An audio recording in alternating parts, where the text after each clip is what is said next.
siglo XVIII, los británicos se ganaban la vida ante todo de un modo. Eran granjeros. La mayoría de la gente pasaba sus días trabajando la tierra como siempre habían hecho. Sin embargo, Inglaterra estaba a punto de sufrir el cambio más profundo de su historia. Un cambio que nos afectaría y supondría un reto para todos. En un espacio de solo 60 años, Inglaterra experimentaría una revolución. Una revolución que sacaría al trabajador del campo y lo llevaría a la ciudad. De una economía rural a las fábricas urbanas. Esta es la historia de las máquinas y de la gente que, para bien o para mal, crearon nuestro mundo del trabajo moderno.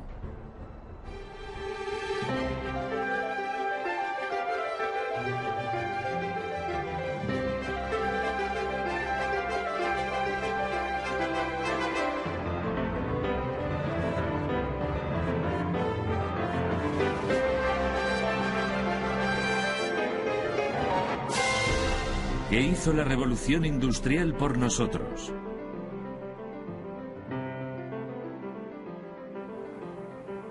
Maravillas de fábrica. Hace 250 años, los granjeros georgianos ya estaban cambiando el aspecto del paisaje. La población se estaba disparando en Inglaterra, así que cogieron las zonas pantanosas, las tierras yermas y los bosques, los secaron, los vaciaron y empezaron a ararlos. Por primera vez, los granjeros que utilizaban innovaciones en la agricultura eran capaces de producir comida suficiente para que esta creciente población floreciera.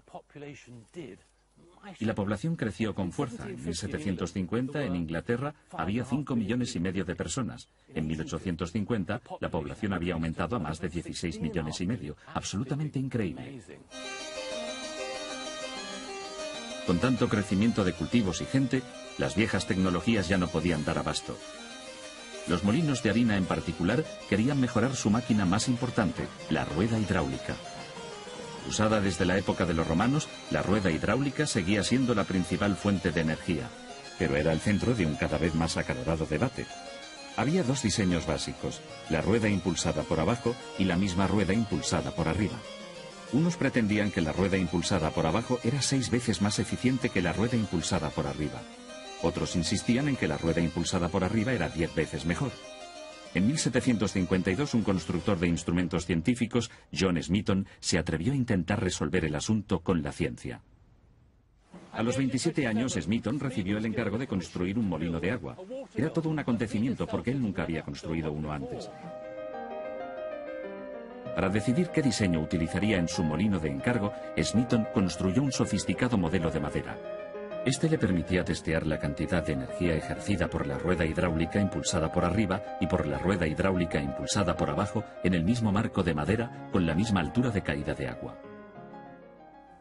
Ahora voy a dar un repaso a este significativo experimento. Esta de aquí, por supuesto, es la rueda impulsada desde abajo y funciona así. Abro el depósito, sale el agua y chorrea por debajo de la rueda y gira las palas. Ahora bien, aquí está la rueda impulsada por arriba. Lo mismo de antes, abro la esclusa y el chorro de agua sale por aquí. Debo decir que con el mismo volumen, sin ninguna duda. La potencia del agua es la misma en ambas ruedas. Lo que resulta interesante es que giran en distintas direcciones. Entonces, ¿cuál tiene más fuerza? Bueno, tendremos que hacer el juego de la cuerda para averiguarlo. Se puede hacer conectando las dos ruedas con esta barra de aquí. Por supuesto, la rueda más fuerte predominará y arrastrará a la más débil en su dirección. Que empiece la batalla.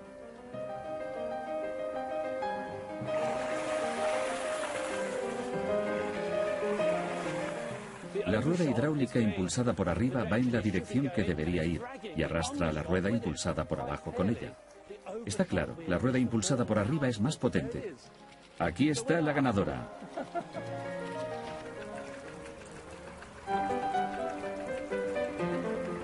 Smeaton mostró con su experimento que la rueda impulsada por arriba es aproximadamente el doble de eficaz que la rueda impulsada por abajo.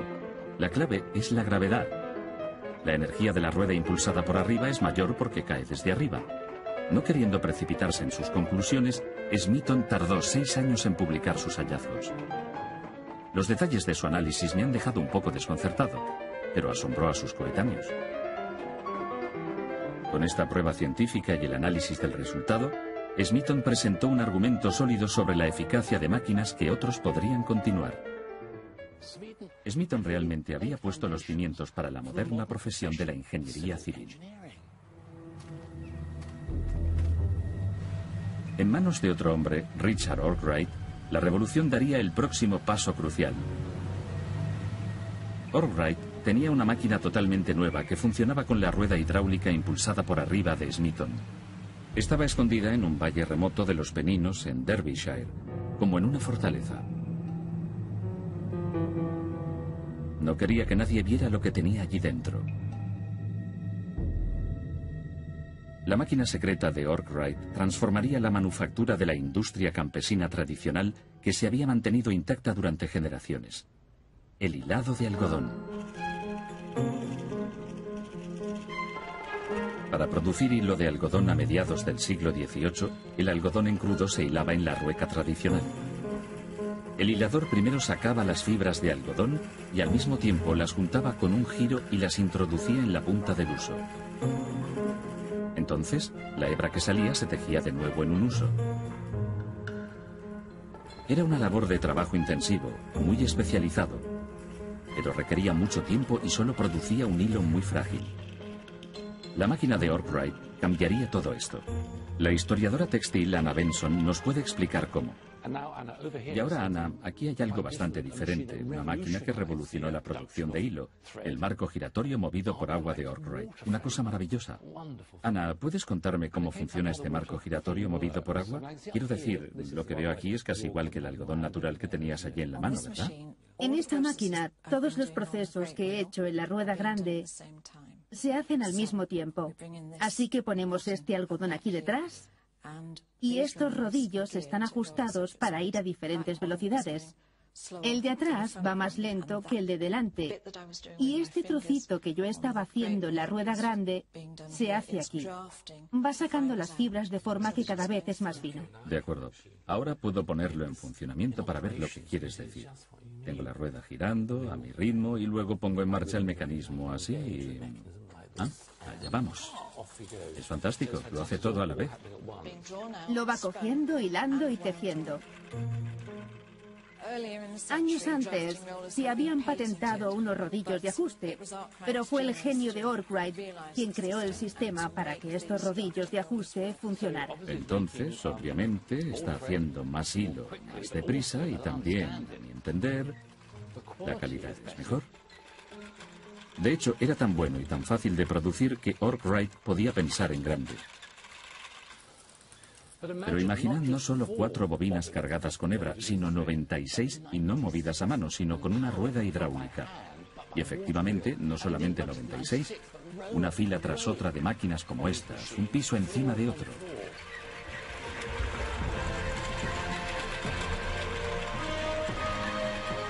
Un sueño como este implicaba un tipo de edificio totalmente nuevo. Era la catedral de la revolución industrial, una fábrica. El prototipo de molino de hilado de algodón de Arkwright fue el primero de su clase en el mundo y el iniciador del sistema de trabajo en fábrica. Un sistema en busca de mano de obra. Cromford Mill necesitaba más mano de obra de la que podía encontrar en el pueblo, así que Arkwright puso anuncios para que los trabajadores vinieran de muy lejos. Pero él buscaba un tipo de trabajador en particular.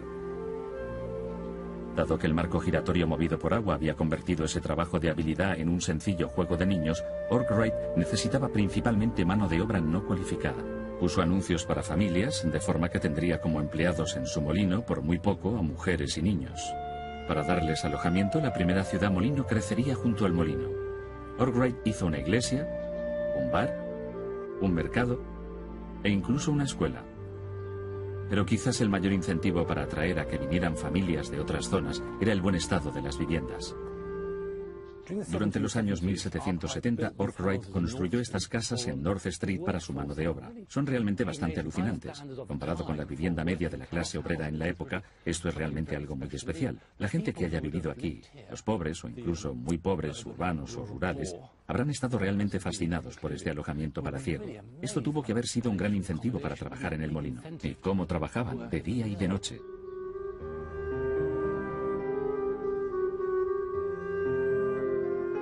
Desde luego, los empleados de Arkwright veían cómo todo su estilo de vida había cambiado por la forma en que tenían que trabajar en el molino.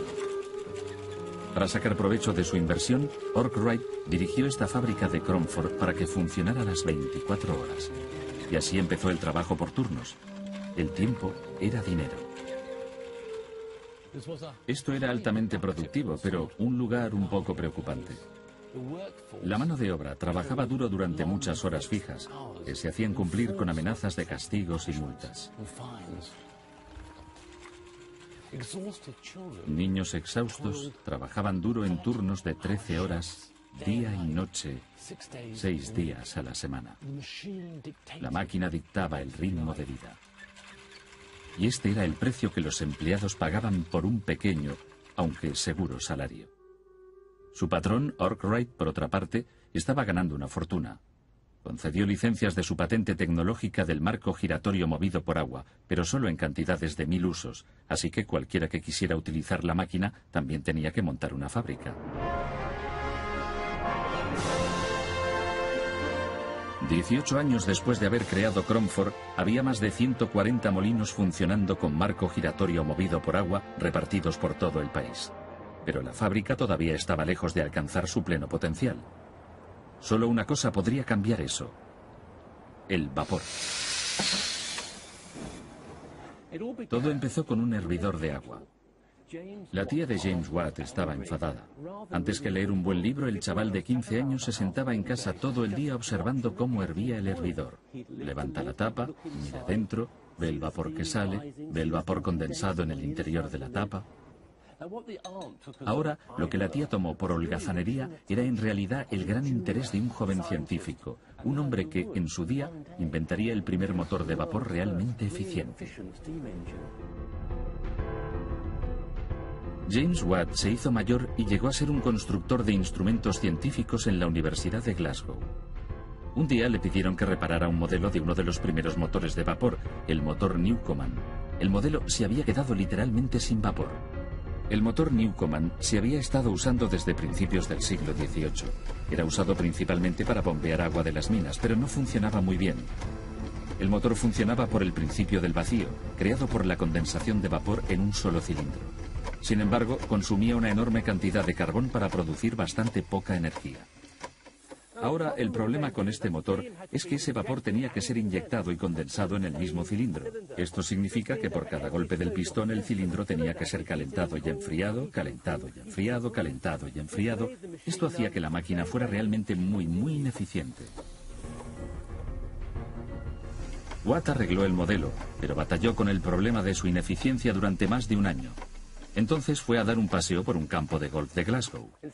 En 1765, mientras caminaba por Glasgow Green, le llegó la inspiración. Tal como iba a escribir, no había caminado más que hasta el centro de golf y ya lo tenía todo solucionado en mi mente. Buen tiro, señor. Esto es Crofton Pumping Station. Proporciona agua al canal de Kennet y Avon. Dentro está el motor más antiguo del mundo que todavía sigue haciendo su trabajo original. Y fue construido por Watt.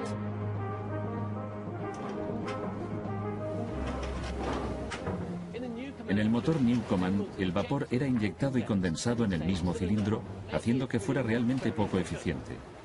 Este hombre, Watt, tuvo una sencilla, ingeniosa idea, un verdadero salto adelante. En su motor, el proceso de enfriado estaba separado del cilindro.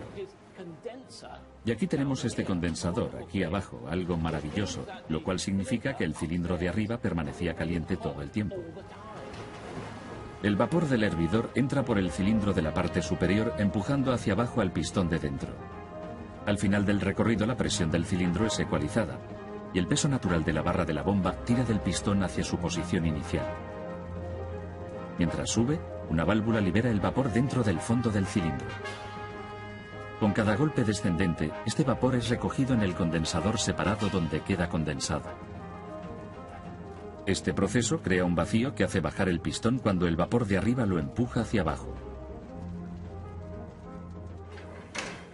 Este increíblemente eficiente uso del vapor significa que el motor de Watt consume menos de la tercera parte del carbón utilizado por el motor Newcomen. Es también 2 veces más potente.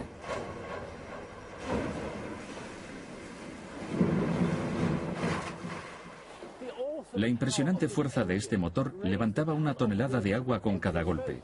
Eso significa casi 18 millones de litros al día. Pero el motor de Watt llegaría a ser mucho más que una eficiente y estupenda bomba. Iba a impulsar la transformación de cualquier lugar de trabajo en el país. Pero había un problema. Watt era un pesimista, un hipocondríaco, propenso a rachas de desesperación, inactividad y depresión. Tuvo su punto bajo en 1773, cuando llegó a la conclusión de que no había nada más insensato que inventar. Y por una vez, su depresión era justificada, porque al cabo de 8 años de trabajo duro con su motor de vapor, su socio quebró. Lo que necesitaba, claro, era un nuevo socio, uno con impulso, con recursos y con cabeza para los negocios. Aparece Matthew Boulton. Boulton era un dinámico fabricante de Birmingham que cuando conoció a Watt vio los diseños para el motor de vapor e inmediatamente se dio cuenta de su potencial como negocio. Boulton, con su dinero en efectivo, sus artesanos y su confianza, emprendió esta nueva y gran idea y la organizó. Watt dejó Escocia y se unió a Boulton en Birmingham en 1774. Asociados, estos 2 hombres iban a ser, como veréis, gigantes de la revolución industrial. En 5 años, después de mejorar sus prototipos, captaron el mercado de motores de vapor para bombear agua de las minas de estaño, cobre y plomo. Pero Boulton tenía mayores ambiciones. Boulton advirtió que una pequeña pero significativa alteración en su motor de vapor lo haría mucho, mucho más útil. Instó a Watt a idear una forma de convertir la acción arriba y abajo del motor en un movimiento rotativo, para que funcionara como una supereficiente, potente y muy segura rueda hidráulica. Con un brazo unido al piñón del cigüeñal, controlando un sistema de correas, el motor de vapor podría impulsar no solo una máquina a la vez, sino toda una serie de ellas. La energía del vapor estaba a punto de cambiar el mundo y el lugar de trabajo. No solo para el minero, sino para el fabricante, el obrero de la fundición de hierro, el trabajador textil, el destilador e incluso el alfarero. El vapor era ahora un gran negocio, y el lugar de donde arrancó fue la ciudad en la que ocurrieron más cosas de la revolución industrial, Birmingham. Aún hoy, más de 200 años después de que se conocieran, todavía puedes cruzarte con Boulton y Watt. Me pregunto si, cuando se hicieron socios, se dieron cuenta de que crearían uno de los primeros negocios corporativos internacionales, no solo con fábrica, sino diseño, marketing y personal de oficina también. Pero el éxito trajo consigo montañas de papeleo. En la casa de Boulton, Soho House, todavía en pie hoy, Watt mostró a su socio financiero cómo podía mejorar la velocidad y eficiencia de sus oficinistas. El lúgubre Watt creó la precursora de una herramienta clave en la oficina. No podemos imaginar cómo lo haríamos sin ella, la fotocopiadora. Esta cosa asombrosa es eso, una de las copiadoras de Watt. Bueno, la tinta era muy importante, había que usar una tinta especial, tinta mezclada con azúcar y un buen chorro de coñac francés. Bien, ahora yo transformo lo que parece un escritorio portátil en una prensa de imprenta. Asombroso.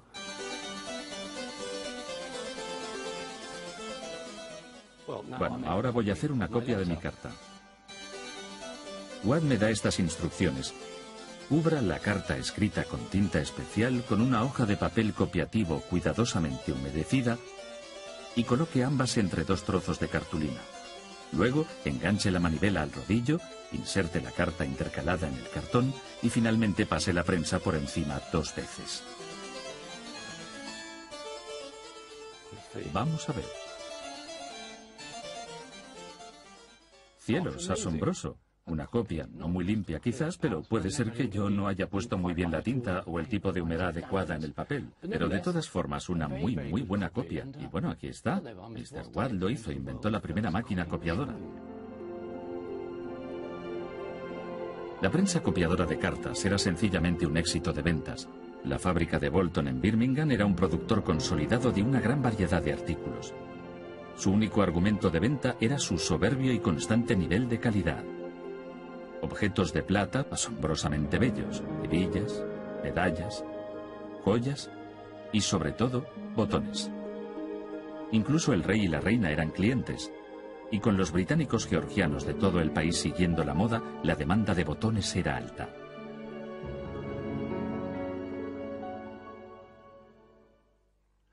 Para hacer frente a esa demanda, Bolton tuvo que desarrollar todo el potencial de una nueva técnica de gestión, la división del trabajo. La mano de obra estaba a punto de conocer la producción en cadena.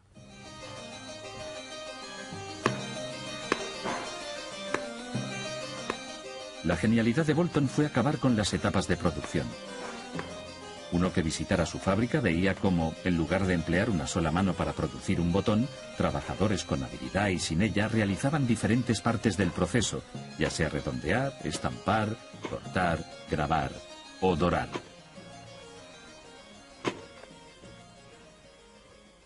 Hoy esto parece obvio, pero era una idea revolucionaria a mediados del siglo XVIII. El economista más famoso de su época, Adam Smith, describía en su obra La riqueza de las naciones cómo la producción de un alfiler era industrializada por la división del trabajo. Adam Smith se fijó en que la fabricación de un humilde alfiler se puede dividir en 18 etapas distintas de variada dificultad y complejidad. Por ejemplo, sacar el alambre, estirar el alambre, añadir la cabeza del alfiler, bastante complicado seguro, una cosa tan diminuta, y luego, claro, el afilado del alfiler. Ahora Smith advirtió que si participaban 10 personas en la producción de alfileres, siendo cada una responsable de una etapa diferente de fabricación, entonces, en un día, se podían hacer 48.000 alfileres, una media de 4.800 alfileres por persona. Por otra parte, si una sola persona intentaba hacer un alfiler realizando todas las 18 etapas diferentes, entonces tendría suerte si hacía 20 alfileres al día. Más, mejor y con menor esfuerzo y coste. Esto era una empresa de consultoría estilo siglo XVIII. Esta fábrica de botones en Birmingham, que es el origen de la época de Bolton, todavía trabaja mucho. Aquí podemos ver cómo cada etapa la realiza una mano diferente. Y todavía hoy esta es la forma más económica de producir las cosas. Con la energía de vapor y una mano de obra organizada dirigiéndola, la revolución industrial era imparable. A principios del siglo XIX, la minería, la ingeniería y la fabricación avanzaban literalmente a todo vapor, dejando atrás a la vieja economía agrícola.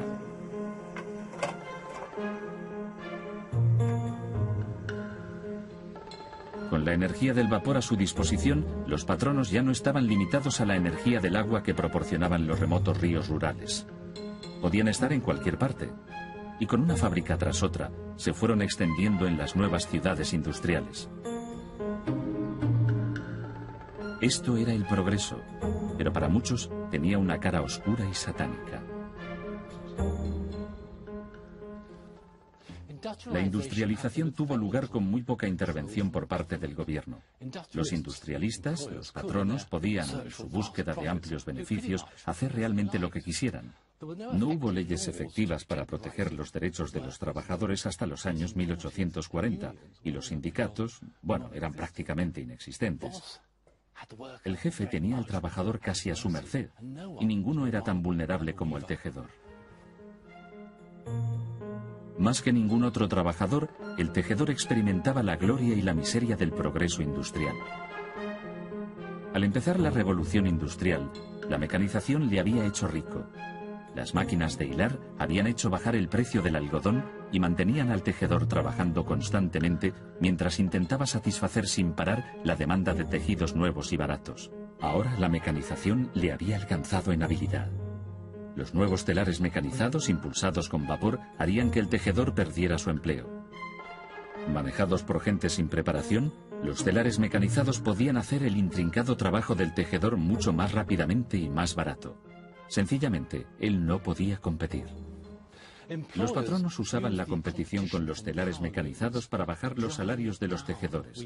Y los tejedores, enfrentados a decrecientes perspectivas de empleo, tenían que coger cualquier empleo que encontraran sin importar la cantidad de horas de trabajo, cualquier cosa para mantener cuerpo y alma juntos. Ahora, enfrentados a la falta de apoyo por parte del gobierno, los tejedores tuvieron que actuar directamente.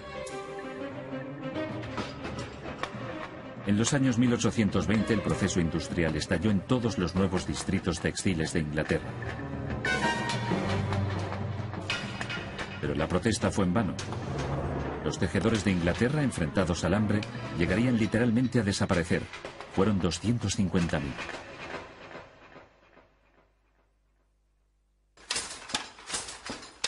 Un telar especial que no solo revolucionaría el mundo del tejedor, sino que pondría en marcha la revolución tecnológica de hoy. El telar Jacquard. Un francés, Joseph-Marie Jacquard, inventó su telar en 1801 para tejer telas con estampados de moda. Lo ingenioso era que los estampados se podían tejer automáticamente. Un estampado se hace al pasar la trama. Un hilo de color que corre a través del telar por el espacio entre los hilos tensos de la urdimbre que van de la parte de delante del telar a la de atrás. El estampado que sale depende de si la trama pasa por encima de los hilos de la urdimbre o por debajo. Para que eso ocurra, algunos hilos de la urdimbre se levantan, mientras que otros se quedan en su sitio. He venido a Paradise Mill, en Macclesfield, para que nos lo cuente una tejedora, Sarah Lees. ¿Cómo sabe el telar qué hilos de la urdimbre hay que levantar, cuáles hay que dejar en su sitio y en qué orden? Bueno, todo está controlado por el Jacquard desde arriba y con sus tarjetas perforadas que le dicen cuáles quieren dejar o coger. Veo aquí montones de tarjetas, cientos de tarjetas con miles de agujeros, pero no acabo de entender cómo funciona. ¿Me puedes dar más detalles? Tengo un modelo para mostrárselo claramente. ¿Quiere verlo? Estupendo, déjame verlo. Sí, claro. Sí, por favor. Todo depende de estas tarjetas de aquí. Estas tarjetas están presentadas a estas agujas con resorte. ¿Puedo tocarlo? Sí, claro. Están bastante afiladas. Muy bien, aquí están. Las agujas están aquí. Se meten en los agujeros. Sí, y estas van, a su vez, presentadas a estos ganchos. ¿Y entonces controlan los hilos de la urdimbre por debajo? Si hay un agujero en la tarjeta, la aguja pasa a través de ella y el gancho se queda encima del plegador, que se levanta. Entonces, si hay un agujero, el hilo de la urdimbre se levantaría, mientras que si hay una parte sólida, el gancho es empujado fuera del plegador y el hilo de la urdimbre se queda abajo. Si muevo el pedal, se puede ver como cada vez coge hilos diferentes. Increíble. Así que estas tarjetas son básicamente el código para el estampado en el tejido. Sí. Esto parece algo muy innovador. Lo era. No solo controlaba el Jacquard, sino que más tarde esto condujo a los primeros programas de ordenador. Así que los mismos códigos del sistema binario se usaron para programar el telar Jacquard. Los agujeros y espacios y un trozo de tarjeta se aplicaron más tarde para programar los primeros ordenadores. Así, en este sentido, se puede decir que la tecnología del mundo moderno de la información empezó aquí, con el telar Jacquard.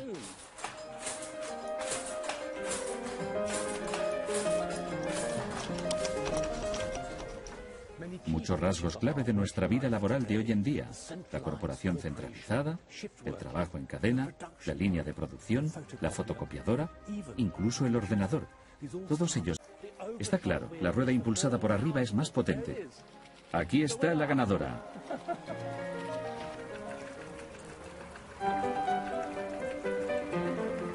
Smeaton mostró con su experimento que la rueda impulsada por arriba es aproximadamente el doble de eficaz que la rueda impulsada por abajo. La clave es la gravedad. La energía de la rueda impulsada por arriba es mayor porque cae desde arriba. No queriendo precipitarse en sus conclusiones, Smeaton tardó 6 años en publicar sus hallazgos. Los detalles de su análisis me han dejado un poco desconcertado, pero asombró a sus coetáneos. Con esta prueba científica y el análisis del resultado, Smeaton presentó un argumento sólido sobre la eficacia de máquinas que otros podrían continuar. Smeaton realmente había puesto los cimientos para la moderna profesión de la ingeniería civil. En manos de otro hombre, Richard Arkwright, la revolución daría el próximo paso crucial. Arkwright tenía... La rueda hidráulica seguía siendo la principal fuente de energía, pero era el centro de un cada vez más acalorado debate. Había 2 diseños básicos, la rueda impulsada por abajo y la misma rueda impulsada por arriba. Unos pretendían que la rueda impulsada por abajo era 6 veces más eficiente que la rueda impulsada por arriba. Otros insistían en que la rueda impulsada por arriba era 10 veces mejor. En 1752, un constructor de instrumentos científicos, John Smeaton, se atrevió a intentar resolver el asunto con la ciencia. A los 27 años, Smeaton recibió el encargo de construir un molino de agua. Era todo un acontecimiento porque él nunca había construido uno antes. Para decidir qué diseño utilizaría en su molino de encargo, Smeaton construyó un sofisticado modelo de madera.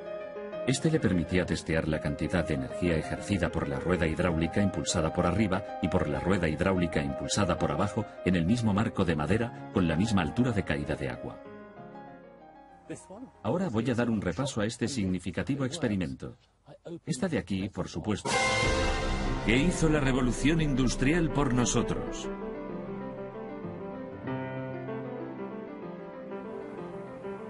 Maravillas de fábrica. Hace 250 años, los granjeros georgianos ya estaban cambiando el aspecto del paisaje. La población se estaba disparando en Inglaterra, así que cogieron las zonas pantanosas, las tierras yermas y los bosques, los secaron, los vaciaron y empezaron a ararlos.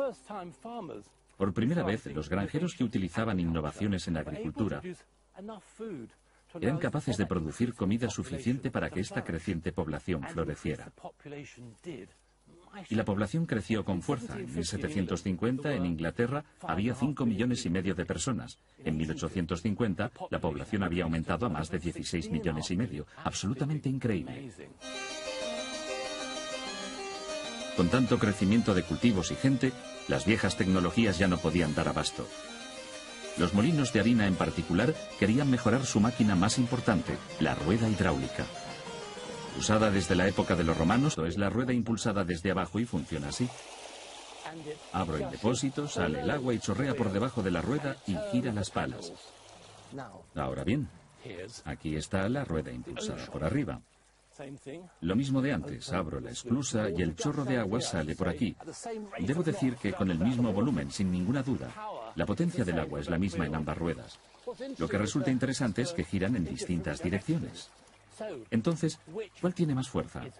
Bueno, tendremos que hacer el juego de la cuerda para averiguarlo. Se puede hacer conectando las dos ruedas con esta barra de aquí.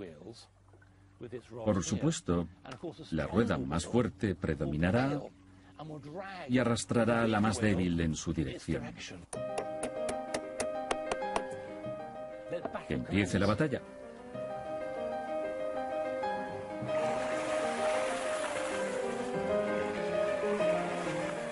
La rueda hidráulica impulsada por arriba va en la dirección que debería ir y arrastra a la rueda impulsada por abajo con ella. En el siglo XVIII, los británicos se ganaban la vida ante todo de un modo. Eran granjeros. La mayoría de la gente pasaba sus días trabajando la tierra como siempre habían hecho. Sin embargo, Inglaterra estaba a punto de sufrir el cambio más profundo de su historia. Un cambio que nos afectaría y supondría un reto para todos. En un espacio de solo 60 años, Inglaterra experimentaría una revolución. Una revolución que sacaría al trabajador del campo y lo llevaría a la ciudad. De una economía rural a las fábricas urbanas. Esta es la historia de las máquinas y de la gente que, para bien o para mal, crearon nuestro mundo del trabajo moderno.